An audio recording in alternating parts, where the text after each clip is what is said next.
moment précis, permettez-moi de vous poser une question. Votre cœur a-t-il jamais tremblé au récit de la mort de Jésus pour vous? Votre cœur serait-il plus dur que la rocaille qui, elle, s'est fendue?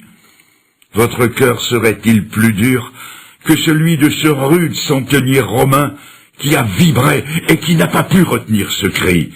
Certainement cet homme était le juste Fils de Dieu. Je vous lis à présent, et je tourne la page de la Bible du chapitre 27, je passe au chapitre 28 de l'évangile de Matthieu, je lis « Après le sabbat, à l'aube du premier jour de la semaine, Marie de Magdala et l'autre Marie allèrent voir le sépulcre. Et voici, il y eut un grand tremblement de terre, car un ange du Seigneur descendit du ciel, vint rouler de la pierre, s'assit dessus et dit aux femmes, « Pour vous ne craignez rien, je sais que vous cherchez Jésus qui a été crucifié, il n'est point ici, il est ressuscité. » Nous sommes ici au premier jour de la semaine. C'est le troisième jour qui suit le sinistre vendredi de la crucifixion et de la mise au tombeau. Le corps sans vie du Seigneur a été descendu de la croix et déposé dans le tombeau d'un certain Joseph d'Arimathée. Une garde a été postée pour s'assurer que le corps resterait bien dans le sépulcre. Dès avant l'aube, 2 femmes se rendent au tombeau. Leur âme est comme l'ombre qui les entoure. Leur maître bien-aimé en qui elles avaient espéré était mort. Elles distinguent les gardes qui sont de faction autour d'un tombeau dont l'ouverture est scellée d'une lourde pierre.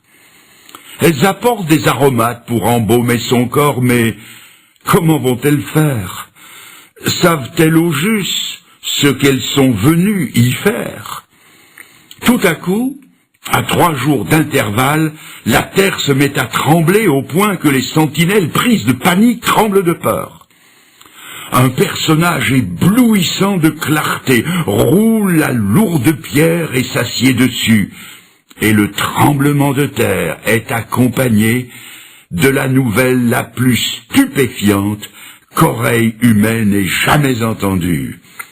Il n'est pas ici, il est ressuscité. Un tremblement de terre a salué l'annonce de la résurrection de Jésus-Christ. Croyez-vous que ce soit par hasard que la terre ait tremblé à ce moment précis? Je ne sais pas si vous vous rendez compte de l'importance de l'événement et de la doctrine qui en découle. L'apôtre Paul, conduit par le Saint-Esprit, exprime 2 pensées à ce sujet. Voici la première. Si Jésus n'est pas ressuscité, la prédication de l'Évangile est vaine. La foi aussi est vaine. Ceux qui croient sont encore dans leurs péchés, ceux qui sont morts sont perdus, et ceux qui espèrent en Christ sont les plus malheureux de tous les hommes. Vous trouvez ça dans 1 Corinthiens 15.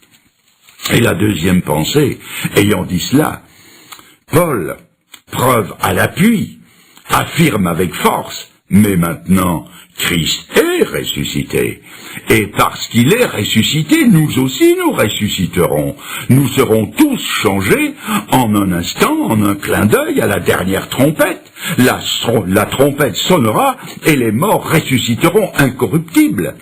Le développé de tout ceci est à lire tout entier dans 1 Corinthiens 15. La preuve que Jésus n'est pas mort comme les autres hommes, c'est que, comme les autres hommes, il n'est pas resté dans la mort. La résurrection de Jésus est la preuve que nous avons une espérance aussi vivante que lui est vivant. Je continue, et je rappelle. Un tremblement de terre a salué la mort de Jésus-Christ. Un autre tremblement a salué l'annonce de sa résurrection, et maintenant, une série de tremblements de terre annonce son prochain retour. Avant de quitter les siens, le Seigneur ne les a pas laissés sans consolation. C'est en ces termes qu'il leur a dit qu'il reviendrait. Que votre cœur ne se trouble pas. Vous croyez en Dieu, croyez aussi en moi. Il y a plusieurs demeures dans la maison de mon Père. Je vais vous y préparer une place, et quand je vous aurai préparé une place, je reviendrai. Et je vous prendrai avec moi, afin que là où je suis, vous y soyez aussi. On trouve ça dans Jean 14. Il ne leur a pas révélé la date de son retour, et il leur a même interdit de chercher à le savoir. Mais il leur a donné des signes avant-coureurs de son retour. Parmi ces signes, nous relèverons, sans nous y arrêter, la rentrée du peuple juif dans son pays d'origine, la Palestine, sujet que j'ai traité en détail dans une autre occasion. Il y aura aussi l'apparition de phénomènes inexplicables comme des signes dans le ciel, dirons-nous des ovnis, objets volants non identifiés. Il y aura une déferlante de gourous, de violence, de corruption, de belligérance à l'échelle mondiale et une multiplication des tremblements de terre prophétisés par le Seigneur lui-même en ces termes. Jésus se mit à leur dire: prenez garde que personne ne vous séduise, car plusieurs viendront sous mon nom en disant c'est moi, c'est-à-dire les gourous, et ils séduiront beaucoup de gens. Vous entendrez parler de guerre et de bruit de guerre. Une nation s'élèvera contre une nation, un royaume contre un royaume. Il y aura des famines, il y aura, et je souligne, il y aura des tremblements de terre en divers lieux. Ce ne sera que le commencement des douleurs. Je viens de lire cela dans l'évangile de Marc au chapitre 13. Quelqu'un me dira peut-être que des tremblements de terre, il y en a toujours eu, et que par conséquent, ils ne peuvent pas être un des signes du retour de Jésus-Christ. Il est vrai que pour les Japonais, chez qui la terre tremblote si souvent que l'idée que ce soit un signe ne les impressionnera pas. Mais il y a une précision donnée par le Seigneur qui force notre attention. Il a parlé de secousses telluriques, non seulement sur une ligne de faille où l'écorce terrestre présente des faiblesses, mais il a précisé que cela se produirait en divers lieux. Et nos savants reconnaissent d'ailleurs que ces phénomènes se généralisent un peu partout sur la surface de notre globe. Suite à une secousse sismique importante au Maroc, j'ai relevé ce commentaire d'un spécialiste: le Maroc n'est pas un pays où la terre est fréquemment secouée. En me fiant aux déclarations de la Bible, que je tiens pour inspirées de Dieu, j'ai entrepris une collection d'un genre nouveau. J'ai guetté toutes les nouvelles des tremblements de terre d'intensité variable rapportées dans mon journal et je les ai découpées et collées dans un album. Il ne m'a pas fallu longtemps pour le remplir tout entier jusque sur les pages de garde. Pour mieux vous faire saisir la réalité de ce « en divers lieux », j'ai mis ces lieux, des pays, villes importantes ou régions, je les ai mises par ordre alphabétique, et je vous en livre le résultat actuel. Quand j'étais haut comme 3 pommes, j'ai appris à l'école l'alphabet A, B, C. Et je commence. Alger, Afghanistan, Açores, Acapulco, Aléoutienne.